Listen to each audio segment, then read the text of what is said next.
안녕하세요, 부동산 아저씨입니다. 오늘은 지난 시간에 이어서 일시적 2주택 목동 아파트를 팔아야 할까요? 2부입니다. 지난 1부에서는요 그 상담 내용을 소개를 해드렸고요. 자, 오늘 2부에서는 제가 어떻게 PC에게 조언을 해드렸는지 그 조언에 대한 내용을 한번 담아 보겠습니다. 개인적으로 자산을 빠르게 증식해 나가는 방법은 다주택 포지션이라고 생각을 갖고 있습니다. 그래서 저는 웬만하면 팔지 않고 다주택을 유지하고 있습니다. 그러므로 만약 제가 PC라면 2주택 포지션으로 갈 것 같습니다. 즉 27평에서 2년에서 4년 정도 더 살면서 돈을 최대한 모아서 대출에 대한 부담을 줄여서 45평형의 실입주를 계획할 것 같습니다. 그러나 이건 어디까지나 저의 생각일 뿐입니다.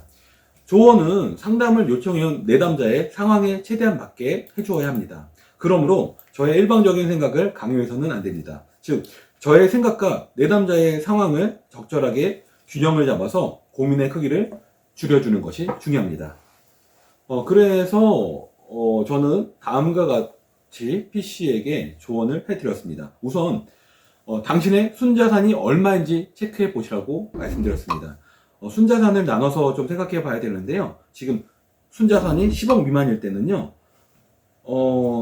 순자산, 그러니까 세금과 부채를 뺀 금액이 10억 미만일 때는 빠르게 자산 형성을 하기 위해서 시세 차익이 중요합니다. 즉, 매수했던 금액보다 비싸게 팔아서 얻는 양도 차익에 알뜰살뜰하게 모아놓은 근로소득을 합쳐가지고요, 이전보다 평수를 늘리거나 아니면 급지를 올리면서 자산을 증식하는 것이 중요합니다. 그러므로 이때는요, 시세 차익이 중요하므로 양도세, 비과세 혜택에 최대한 비중을 두셔야 합니다. 섣불리 2주택으로 가는 것은 신중해야 합니다. 왜냐면요, 양도세, 비과세를 받을 수 있는 기존의 주택이 자산에서 차지하는 비중이 가장 클 것이기 때문입니다. 이처럼 제일 큰 자산을 정리하지 않은 상태에서 추가로 투자할 수 있는 여력은 그리 크지 않을 것입니다. 즉, 기존의 집보다 저렴한 집에 투자를 하게 될 것입니다. 이렇게 되면 기존의 집의 양도세, 비과세 혜택보다는 추가로 투자를 해서 얻을 수 있는 수익은 작을 확률이 높습니다. 그럼 자산은 늘어났지만 순자산은 오히려 줄어들게 됩니다. 앞으로 남고 뒤로 미치는 장사가 될 수도 있다는 말입니다. 그러므로 순자산이 10억 미만이어서 양도세, 비과세 혜택을 받을 수 있는 경우라면 바로 2주택으로 가는 것보다는 최대한 일시적 2주택으로 비과세 혜택을 받아서 투자금을 키운 후에 다음 스텝을 밟는 것이 좋습니다. 그리고 이제 두 번째, 순자산이 이제 10억을 넘어서 20억 이상이 됐을 때, 요때를 한번 살펴봐야 되는데요. 순자산이 이제 10억을 넘어서 20억에 가까울수록 시세 차익보다는 현금 흐름에 더 비중을 두셔야 됩니다. 이게 무슨 현금 흐름은 뭐 예를 들면 뭐 보증금의 증액이라든가 임대료 수입, 뭐 배당금 등이 되겠죠. 즉 순자산이 늘어날수록 새로운 투자를 시세 차익 플러스 근로소득으로 하기보다는 현금 흐름으로 하려 하기 때문입니다. 저의 경험상으로도 순자산이 20억이 넘어가는 시점부터는 보유하고 있는 부동산에서 매년 꾸준하게 현금 흐름을 만들어주기 때문에 이러한 현금 흐름만을 모아도 새로운 투자를 이어갈 수 있게 되었습니다. 그러므로 이때부터는 시세 차익에 큰 비중을 두지 않게 되었습니다. 물론 현금 흐름을 갖춘 사람도 시세 차익이 필요할 때가 있습니다. 정말 가치가 있고 사고 싶은 매물이 있는데 보유하고 있는 현금 흐름만으로는 부족할 때 자신이 갖고 있는 부동산 중에서 가장 가치가 없는 물건을 팔아서 현금화를 할 때입니다. 즉 매도하는 목적이 시세 차익을 얻기 위함이 아니라 더 좋은 가치를 얻기 위해 교환하는 개념이 되는 것입니다. 그러므로 만약 PC 부부가 목동에 27평 아파트 한 채만을 보유하고 있었다면 양도세, 비과세 혜택을 최대한 받아서 시세 차익을 키워서 다음 스텝으로 진행하라고 조언했을 것입니다. 그러나 이들은 이미 상급지에 속하는 지역에 25억 이상의 순자산을 확보한 상태입니다. 그러므로 시세 차익을 노리는 것보다는 장기적인 포지션을 갖고 현금 흐름에 집중하는 것이 좋다는 생각이 들었습니다. 어느 정도 자산을 형성하게 되면 시세 차익으로 버는 돈보다는 현금 흐름으로 버는 돈이 더 크다는 것을 경험하게 됩니다. 그리고 추가 투자와 세금은 자신의 근로소득으로 부담하는 것이 아니라 현금 흐름이 대신 부담해 준다는 것을 알게 될 것입니다. 시세 차익은 일회용이지만 현금 흐름은 다회용입니다. 협상에서 자신이 원하는 것을 취하려면 상대방이 원하는 것도 하나 정도는 내어주어야 합니다. 그러므로 P씨의 바람대로 2주택을 가려고 하면 남편이 원하는 대로 45평형의 실입주를 해야 합니다. 몸테크가 힘든 이유는 자산 증식과 거주 만족에 대한 균형을 적절하게 잡지 않고 자산 증식 쪽으로만 무게를 쏠릴 때가 많기 때문입니다. 그래서 몸테크가 힘든 경우가 많습니다. 몸테크를 할 때는요, 어느 정도의 주객 정도는 불가피하지만 너무 심화되어서는 안 됩니다. 빠른 자산 증식을 시도하는 그 본질적인 이유는 가족의 행복이라는 점을 간과하지는 않으셨으면 합니다. 물론 오래된 복도식 아파트를 하더라도요, 목동 27평 자가는 누군가에게는 훌륭한 주거의 공간이 될 수 있습니다. 그러나 몸테크의 강도는 상대적인 개념입니다. PC 가족에게 27평 방 2개 복도식 아파트에서 계속 거주하는 것은 시간이 갈수록 불만이 커질 가능성이 높습니다.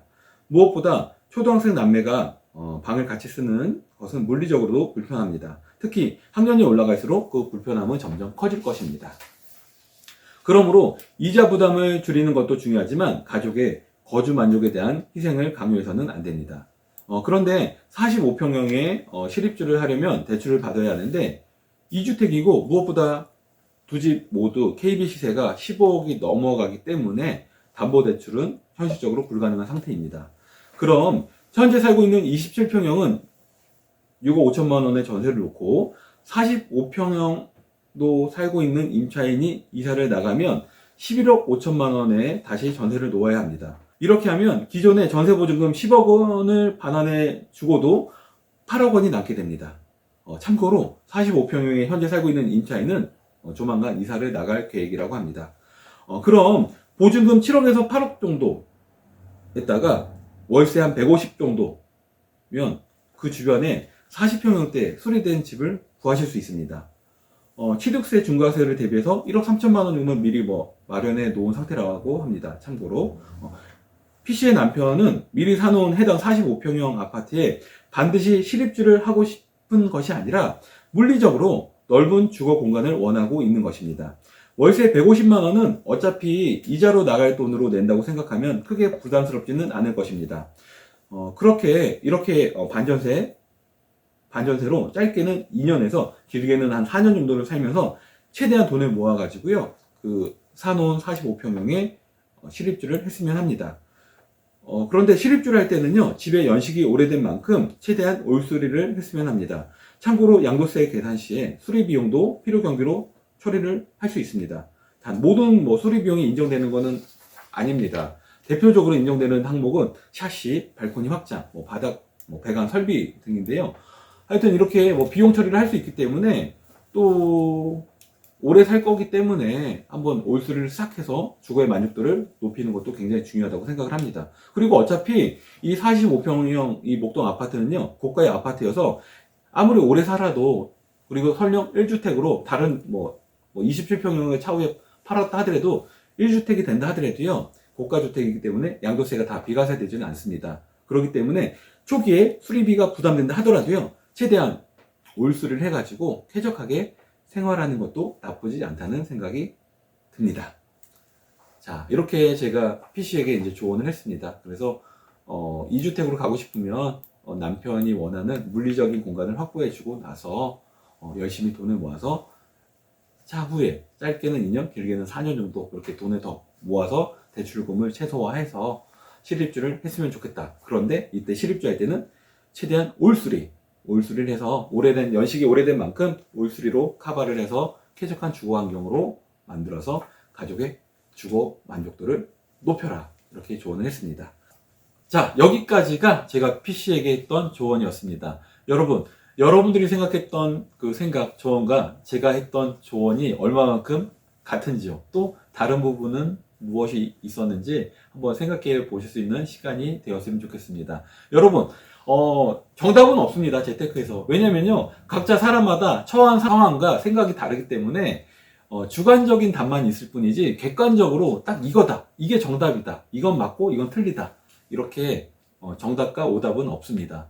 그러니까요, 중요한 건 여러분이 생각이 중요하고, 그 다음에 여러분의 생각이 여러분의 상황에 가장 맞는 정답이 될 수 있다는 것입니다. 그래서 늘 고민하시고요. 우리가 고민을 하는 이유는 고민의 가지수를 늘리기 위함이 아니라 보다 더 후회가 덜한 선택을 하기 위함이라는 걸 아셨으면 좋겠고요. 어떠한 선택을 하던 또 어떠한 결과물이 오던 간에 늘 후회는 남는데 그 후회를 최소화하는 것이 가장 중요하다 생각을 합니다. 업로드될 영상에서는요, 오늘 그 PC에게 했던 PC가 저한테 보내온 그 상담 내용하고요, 또 제가 했던 조언 1편, 2편에 대한 그 팩트 체크가 있는데요. 이 팩트 체크는 뭐냐면 그 중요한 부분 몇 가지가 있어요. 근데 그 부분을 제가 좀 말씀 안 드린 부분도 있었고, 그 다음에 다른 방향으로 조언을 해줄 수도 있었는데, 왜 이렇게 조언을 안 했는지, 뭐 그런 내용도 있었고, 그 다음에 뭐 세금, 관련된 세금, 그러니까 예를 들어서 PC가 부부 공동명의가 종부세에선 좀 유리하다, 이렇게 생각을 갖고 계셨는데, 그 생각이 맞는지 한번 그런 부분에 대해서 팩트 체크를 한번 해보는 시간을 갖겠습니다. 오늘 방송은 여기까지입니다. 감사합니다.